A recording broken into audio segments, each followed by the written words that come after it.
Frères et sœurs, amis auditeurs, bonjour et bienvenue dans le train de la rhapsodie des réalités.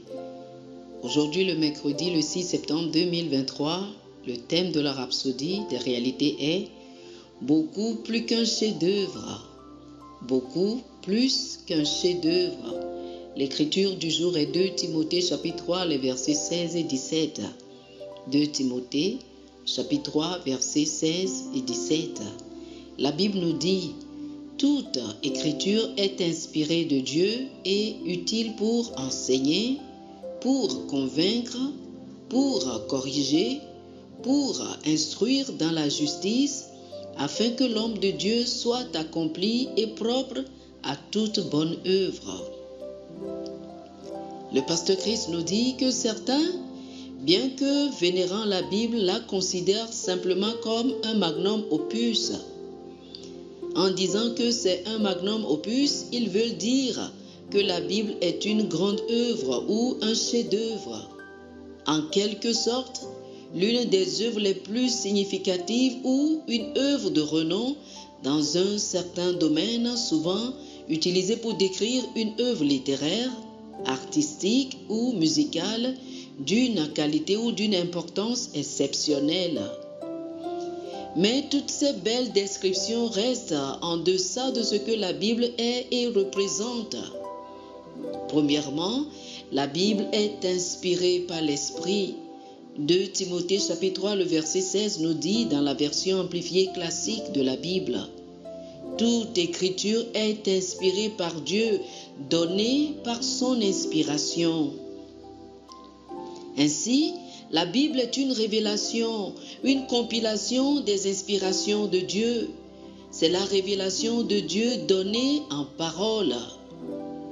Lorsque nous lisons la Bible de l'Ancien au Nouveau Testament, nous lisons le message de Dieu ou ce que Dieu a dit, c'est-à-dire son témoignage. Bien sûr, la Bible contient aussi ce que d'autres personnes ont dit, comme les anges, les humains, les démons et même Satan. Même les paroles d'un animal, un âne, sont rapportées dans Nombre chapitre 22, du verset 28 au verset 30. Cependant, la Bible est le témoignage de Dieu qui atteste qu'ils ont tous dit et ce qu'ils ont dit. Par conséquent, bien plus qu'un magnum opus, la Bible est le document de vérité de Dieu et elle est digne de confiance et fiable. Que votre foi en elle soit inébranlable. Oh, alléluia. Chers amis, je vous invite à faire cette prière avec moi. Cher Père, je te remercie pour le privilège d'avoir ta parole, les saintes Écritures. Je reconnais que ta parole est une lampe à mes pieds et une lumière sur mon sentier.